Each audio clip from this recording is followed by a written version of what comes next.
Udah ya?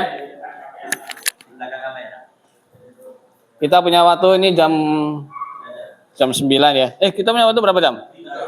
Setelah istirahat ya, satu lagi ya. Bentar ya. Hari ini cuma teori standar aja, teori dasar. Nanti setelah itu materinya ada di YouTube. Kita akan belajar yang pertama. Ini kan perbaikan ya, mampir kalian ya? Nah, posisinya kemana posisi remote? Bentar guys.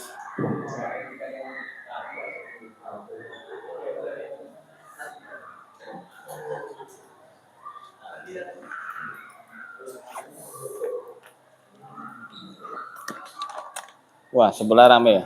Apa lapangan? Oke, kalian boleh catat tubuh kalian. Ini keluar nanti waktu ujian. Kita akan bahas mengenai yang pertama, waktu perbaikan itu selalu ada kata-kata ini. Apa ini? SOP.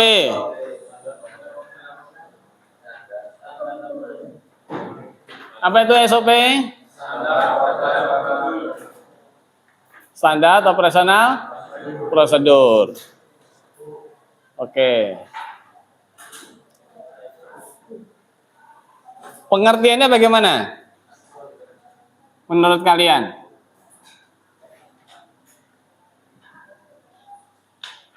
Pengertiannya bagaimana?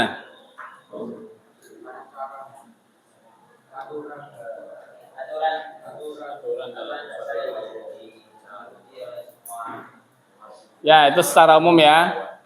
Aturan-aturan atau langkah-langkah. Ya kan? Oke, kalian catat. Jadi pengertiannya itu langkah-langkah baku atau langkah-langkah awal yang standarnya.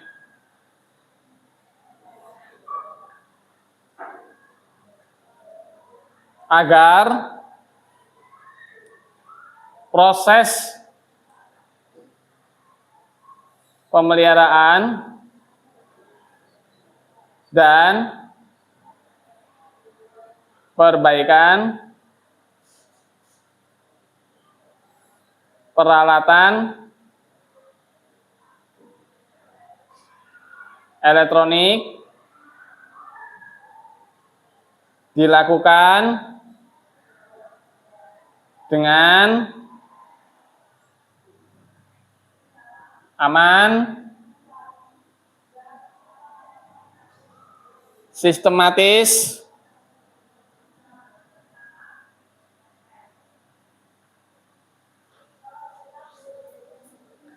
efisien, dan kecepatan dah. Menghasilkan, mau yang mana dek? Bingung yang mana? Sampai mana kamu? Nah, ya udah, tolongin lagi deh. Dengarkan bapak ini. Bapak kan bacanya kan satu kata. Ya. Bilang kalau terlalu cepat bilang. Mulai dengan kata baku ya. Agar proses pemeliharaan dan perbaikan peralatan elektronik dilakukan dengan aman, sistematis, efisien, dan menghasilkan kualitas kerja yang baik.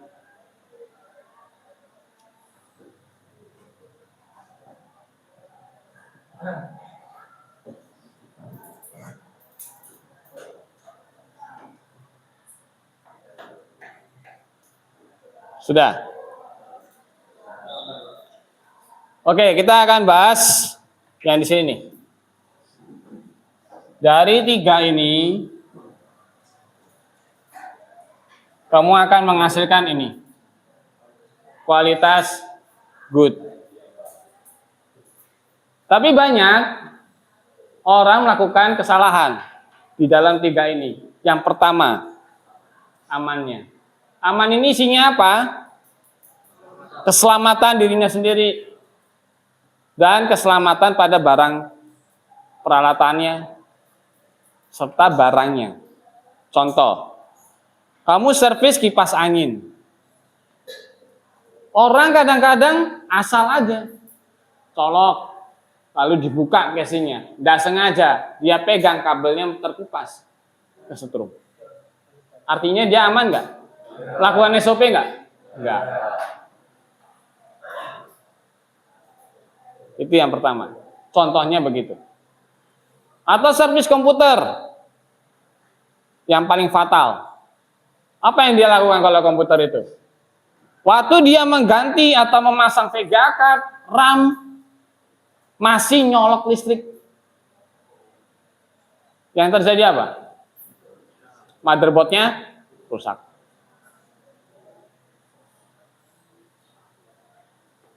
Berarti kalau gitu, titik aman ini apa yang kalian harus lakukan? Yang pertama, waktu kalian misalkan mau perawatan maupun perbaikan, apa yang harus dilakukan? Matikan. Ibaratnya kita singkat, matot. Apa itu matot? Panjangannya mati total. Bagaimana caranya?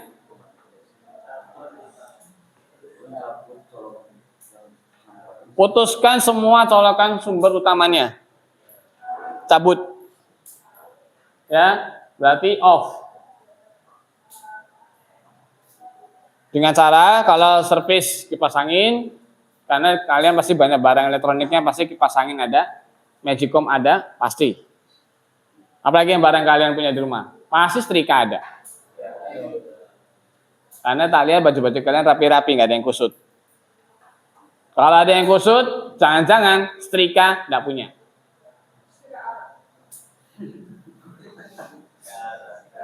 Ya, oke. Kita lanjut. Setelah kita cabut semua, apa yang harus kita lakukan? Langkah keduanya.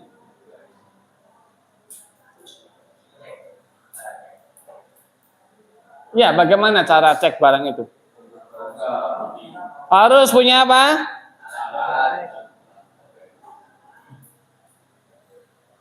Alat, termasuk kayak pakaian keselamatan juga termasuk alat. Ya, maka kita anggap aja ini alat.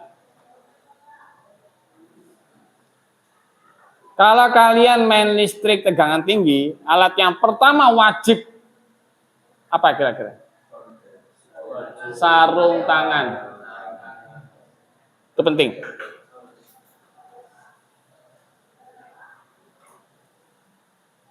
Sarung tangannya bagaimana? Karet. Jangan yang kain. Ini kalau kalian bekerja di PLN. Makanya Bapak ajari secara umumnya. Ya.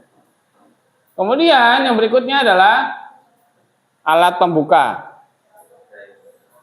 Obeng. Obeng, apa lagi? Tang. Nah, pertanyaannya sampai di sini nih. Kalian punya nggak alat ini? Ya. Ada yang punya? Oke, lanjut. Setelah itu alat apa lagi?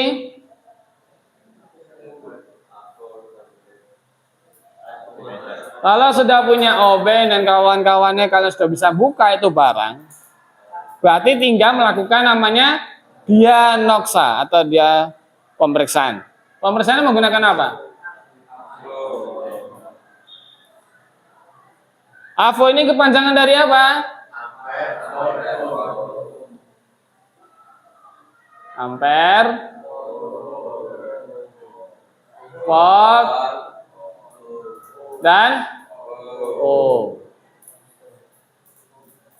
Berarti elektronik itu isinya apa? Ya cuma 3 ini doang. Yang berikutnya hanya tambahan adalah F, frekuensi. Tetapi secara umum kita memperbaiki bahan elektronik hampir sangat jarang mengukur frekuensi. Contoh, kamu servis atau memperbaiki atau pembersihan kipas angin, apa kamu ukur frekuensi? Enggak. Karena frekuensi PLN berapa? Angkat tangan yang tahu.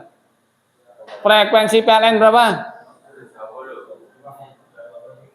Frekuensi PLN 50-60 Hz. Range-nya antara 50 sampai 60.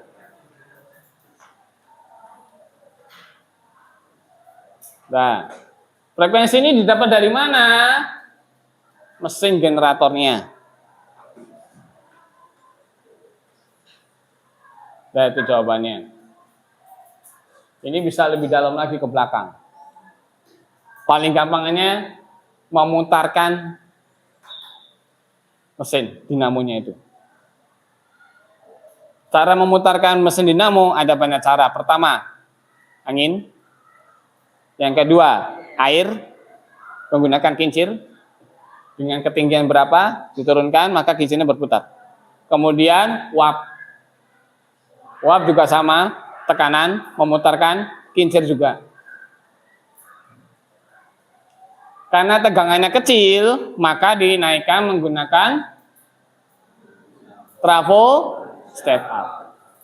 Itulah cara kerjanya PLN. Oke, kita lanjut. Tadi sudah tahu AVO, obeng. Kemudian apa lagi? Sekarang yang ketiga. Langkah-langkah. Langkah-langkah pengecekannya. Langkah-langkah ya, Dek, pengecekannya. Cara pengecekannya adalah yang kamu ukur pertama kali konektor. Colokannya itu. Bisa jadi konektor itu ngefong. Tahu ngefong? Ada yang nggak tahu ngefong? Tahu arti ngefong enggak? Ngefong itu ibarat kayak ini. Ini kamu tahu? Dua ini. Ya. Kalau ini dia langsung connect kunci. Lep. Nah, ini kunci. Ini nggak ngefong namanya. Ya. Ngefong itu artinya ini kendor. Koplak. Contoh, ini tembaganya. Ini juga tembaga. Ya. Karena dia lama-lama ini ngefong, yang terjadi apa? Munculnya apa? Percikan api. Api mengakibatkan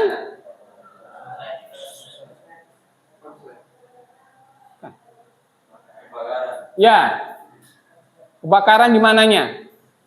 Bukan di kabelnya, tapi di sininya. Muncul api. Kalau kalian pernah nggak nancap ke kabel listrik keluar apinya? Nah, terlalu sering keluar apinya menjadi panas, maka menjadi gosong. Kalau sudah gosong, ya, yang terjadi apa? Hitam kan? Gosong kan? Kalau sudah gosong, maka R-nya, ohmnya membesar yang di sini. Sehingga dia tidak bisa connect. Walaupun ininya ngunci. Bagaimana cara bersihkannya? Dikerok, digosok, disemprot. Pakai minyak pembersih. Selesai. Ya. Itu langkah-langkahnya. Lalu langkah-langkah yang berikutnya adalah kalau alat elektroniknya mati total, tidak nyala sama sekali, di dalam barang elektronik itu ada namanya fuse. Apa itu fuse? Ya, bahasa Indonesianya saya kering. Fungsinya apa? Memutuskan arus listrik. Jika apa? Ya, jika melebihi batas apa? Batas maksimal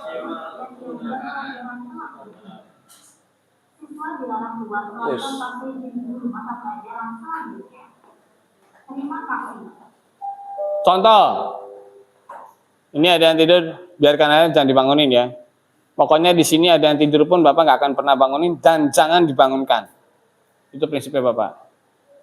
Oke, fuse itu ada namanya titik tegangan dan I. Semua fuse komponen hampir rata-rata tegangannya adalah maksimalnya 250 volt. Berarti kalau masih tegangan DC 12 volt aman nggak? Aman. Berarti yang dia baca sekarang adalah nilai I-nya. Kalau dia terbacanya misalkan 500 miliampere, berarti ini sama dengan berapa ampere? Angkat tangan yang tahu. Kan 0,5.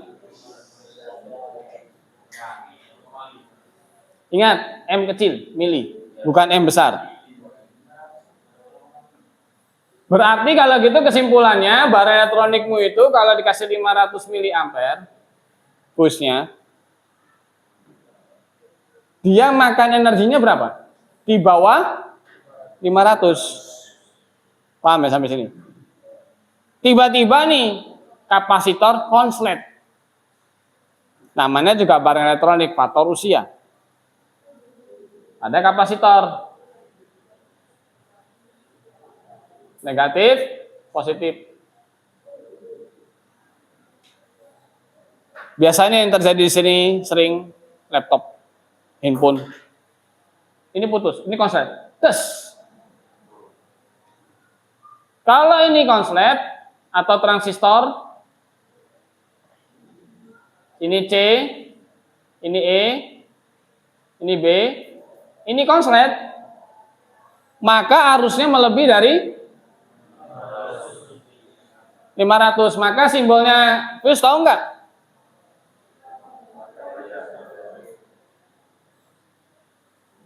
Begitu dia arusnya mengalir ke sini ini melebihi 500 mA, langsung kebakar, putus. Aman berelektronik. Tidak terjadi lanjutan kebakaran. Udah, dengarkan dulu baik-baik ya. Ini ilmu penting. Pabrik itu sudah membuat namanya fuse. Kalau kamu fuse-nya ini kamu kasih kabel, berarti kamu sudah melakukan kesalahan di sini. Aman dan sistematisnya ini berubah semua. Efeknya kemana? Kalau ini sampai nggak putus, transistor konslet tambah yang lainnya kebakaran semua. Efeknya adalah rumahmu bisa kebakaran gara-gara konsleting. Ya. Kalau putus, jangan kamu langsung ganti. Wes, paham sampai sini? Kamu harus cari penyebabnya. Mengapa bisa putus? Maka ada kata di sini, mengapa? Kok bisa putus? Pasti ada kesalahan. Sudah kecap. Kebanyakan teknisi dia langsung ganti. Oh iya, fuse-nya putus. Ya ganti itu langsung. Tanpa pengecekan lebih luar. Ingat, ini ada input 220 volt. Di sini langsung ke elektroniknya. Itu cara pemasangannya. Kalau ini putus berarti ini ada yang salah. Tanda tanya. Atau tanda seru. Warning. Kenapa ini putus?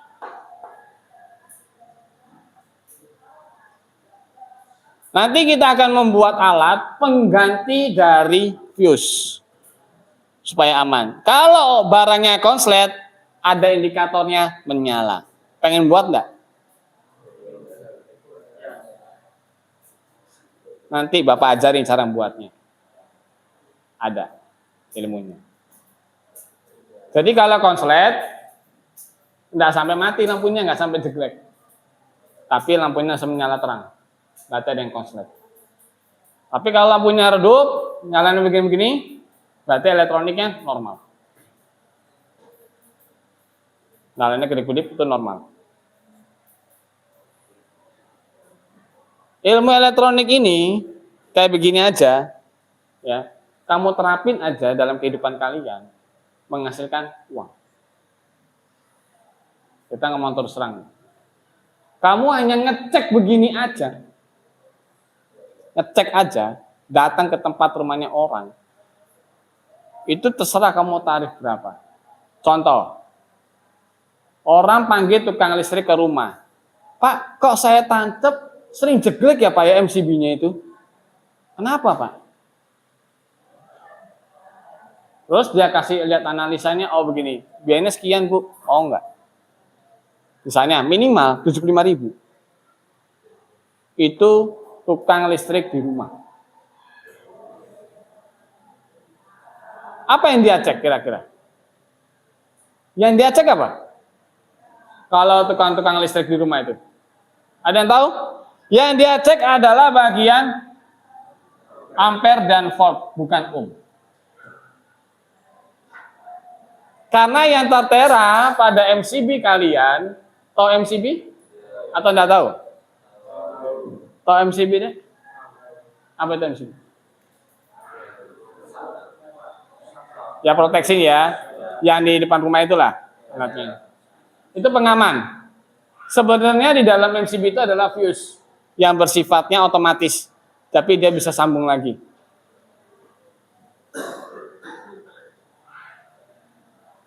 Yang dia ukur hanya tertera cuman dua hal, tegangan dan I. Jadi yang dia ukur, kalau dia jeglek listriknya, berarti ada yang Caranya bagaimana? Lakukan hal yang pertama. Cabut semua barang elektronik.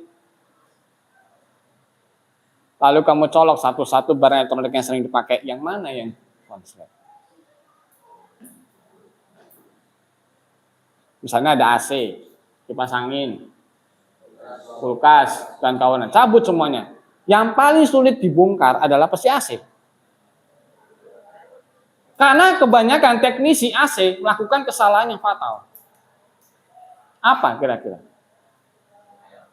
Waktu orang masang AC kebanyakan colokannya itu berada di atas. Bikin tidak efisien. Sehingga orangnya itu harus naik ke atas leren cabut. Kalau tidak punya tangga bagaimana?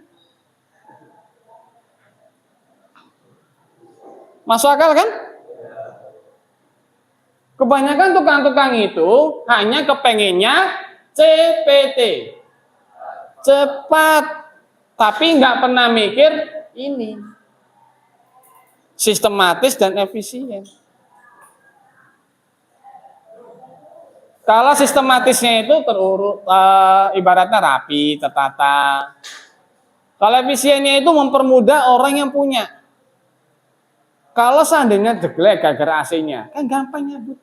Makanya caranya adalah pakai MCB sendiri. Tak kasih tahu ya, catat di buku kalian.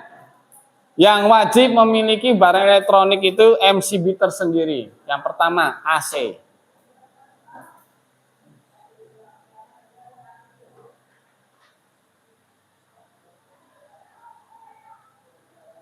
Nah, yang kedua, mesin pendingin. Seperti mesin freezer.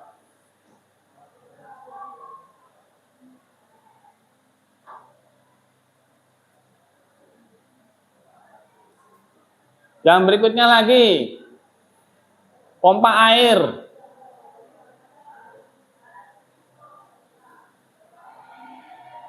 Nah, ini untuk yang di rumah. Kalau di industri namanya adalah, berikutnya yang untuk industri ya, di pabrik, itu adalah mesin pabriknya.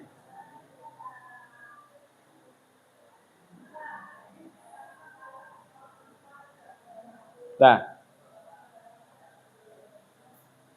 ini kalau seandainya kalian ingin merancang sesuatu, ya. Kenapa kok Pak harus pakai MCB? Jawabannya, supaya kalau terjadi kerusakan atau perawatan, kamu akan melakukan hal ini. Sistematisnya gampang. Kamu ngeceknya mudah. Karena kamu yang merancang. Lalu lebih efisien dan lebih cepat akhirnya. Menemukan masalahnya lebih cepat. Kalau MCB-nya kamu itu, dicolok langsung jeglek, kan ketahuan. Yang mana yang masalahnya rumah kan cuma satu MCB-nya di depan. Lalu ada stop kontak 1, stop kontak 2, itu kan paralel semua di sini. Nah, bagaimana cara nambah MCB-nya? Waktu kamu masang AC baru nih di rumah, ya kan? Bilang sama teknisinya, Pak, tolong tambahkan MCB. Jadi kalau mau awet AC-nya tak kasih bocoran sekarang. Dijamin pasti awet AC kalian. Paling cuma kerusakannya kotor. Wajar karena dipakai. AC, waktu kondisi kamu nggak mau pakai, MCB-nya turunkan ke bawah. Dimatikan, selesai. Aman barang elektroniknya. Ini rahasianya. TV, AC itu kamu matikan kalau nggak dipakai. Tahu alasannya kenapa? Ada yang bisa jawab? Contoh, AC kan pakai remote, ya kan? Kenapa kok lebih efektif, lebih aman yang pakai MCB langsung dimatikan? Ada yang bisa jawab? Ayo angkat tangan aja. Coba kalian berbaca berpikir. Kenapa? Contoh TV, kamu pasti nyalakan matikan pakai. Padahal ada yang lebih aman. Kenapa kok harus pakai saklar on off atau MCB itu tadi dimatikan? Betul. Karena waktu kamu matikan pakai remote, sebenarnya barang elektronik itu masih nyala. Kalau dia masih menyala, ada bisa indikasi konslet. Itu jawabannya. Ya, ini kan kalian kan orang teknik nih. Suatu saat gak cuman servis tok, pasti akan M belakangnya G, merancang.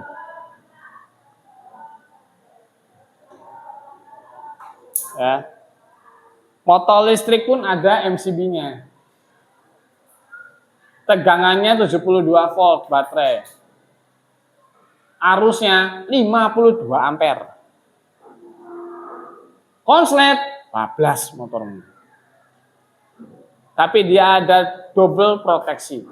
Yang pertama di MCB-nya jeglek. Kalau MCB nggak jeglek, langsung ada indikasi di baterainya itu ada namanya, ada yang tahu?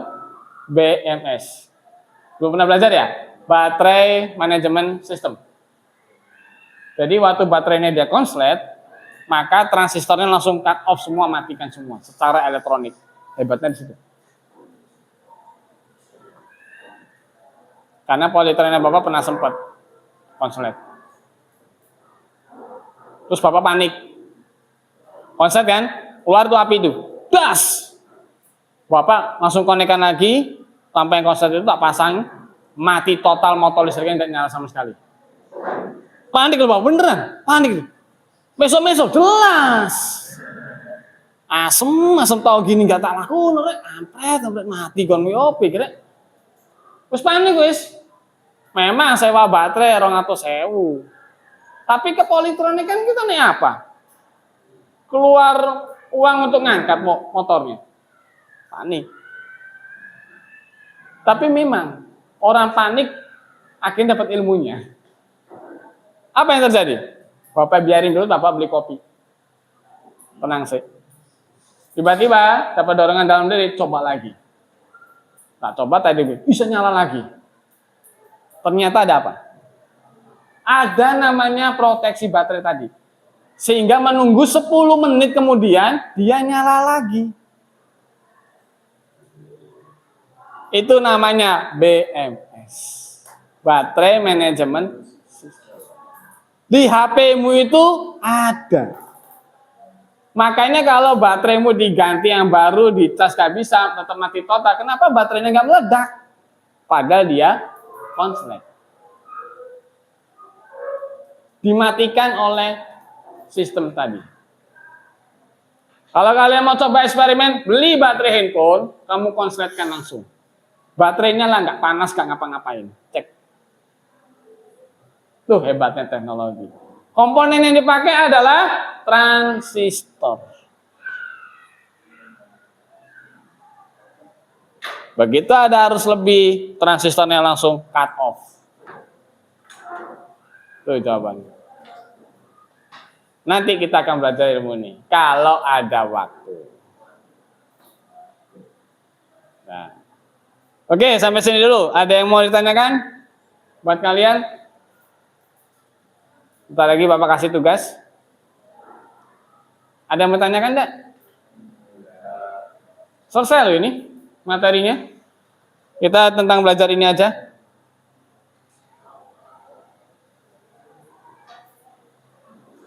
Oh iya, Bapak kasih satu lagi. Kalau kamu kerja di PLN, atau mungkin Bapak kan tidak tahu ya, kamu kerja di PLN sebagai seorang teknisi. Kenapa kok di PLN itu kok dia harus pakai jaket? Lalu sepatunya karet. Mahal loh, terus sepatunya 2 juta loh. Itu bukan sepatu-sepatuan loh, Bos. Sepatu karet asli loh. Benar-benar safety bener itu. Kemudian sarung tangannya aja Bapak cek itu harganya 1 juta itu. Yang kuning tebal itu.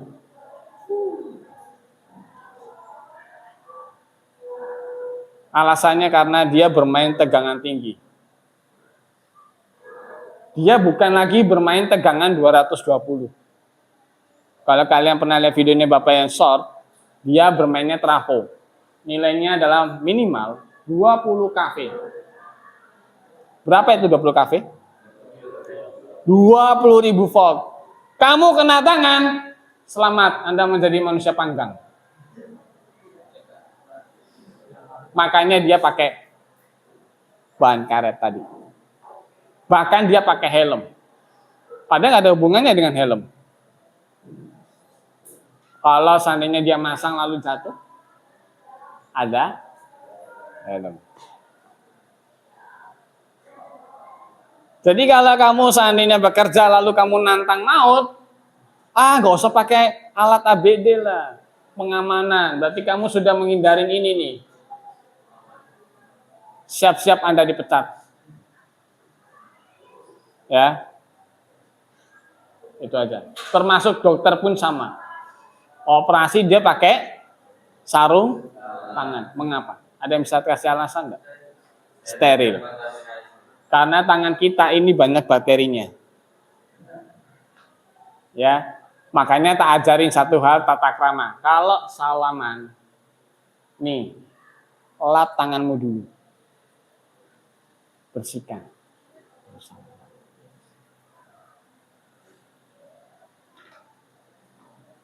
Bapak kalau ketemu rekan guru, kebetulan Bapak habis megang-megang barang elektronik nih, kotor nih, terus nggak ada salaman, Bapak langsung tolak. Kenapa? Bapak langsung bilangnya apa? Pak, maaf Pak, jangan Pak. Kotor, Pak kasih tunjuk, hitam kabeh. Apa yang terjadi dia lakukan? Dia langsung pegang pundak. Maksudnya bukan pundaknya dia, pundaknya lawan. Contoh nih, coba, kamu berdiri. Kamu salaman nih ya, ini contoh. Coba kamu salaman dulu. Apa kabar? Nah, kan tangan Bapak ini kotor nih, ya kan? Jangan, kotor. Apa yang kamu harus lakukan? Oh iya, Pak. Kamu tinggal aman-aman. Paham nggak sih? You understand? Ini adalah sopan santun supaya kamu lebih berkesan elegan dan berwibawa. Itu penting. Kalau tanganmu kotor, jangan coba-coba kamu langsung salaman. Ada kata nggak enaknya. Kalau pas nggak sengaja, ini bekas oli, kamu salaman orang, orangnya kucek mata. Pernah nggak lu mata kena oli? Gua udah pernah. Rasanya nikmat. Nah, 1 minggu baru waras. Pertama nggak kerasa apa-apa. Pas mau tidur malamnya perih bukan main. Langsung besoknya ini penuh air mata keluar, bengkak. Nggak bisa melihat, matanya gini. Karena mau buka itu nggak bisa. Karena air mata ternyata seperti lem. Kalau dia mengering, dia nempel. Akhirnya apa yang Bapak lakukan? Kompres. Kompresnya jangan pakai air PDAM. Ingat, air PDAM itu banyak bakterinya. Apalagi air got. Pakai air apa? Ya air aqua lah minimal. Air galon. Nah, ya kan? Kamu kompres. Supaya apa? Supaya ini mencair, jadi bisa buka. Adem. Karena waktu saat mata kalian bengkak, kalau kamu raba, matamu itu panas di sini. Kalau panas di sini, atau bagian tubuhmu panas, berarti ada bakterinya. Itu imun lagi bekerja di situ. Elektronik pun sama. Ciri khasnya, kalau dia konslet pastilah panas. Cek. Mau coba kipas angin, posisinya lagi nih, pegang atasnya itu. Nantilah dia kepanas. Kamu raba, panas tuh. Oke, sampai sini ada yang mau tanyakan? Karena sebentar lagi bel istirahat. Tapi, jam berapa bel istirahat? 9.55 kan? Ya. Ada yang mau tanyakan nggak? Tidak ada? Oke, sekian sampai sini. Sampai jumpa lagi. Thank you guys.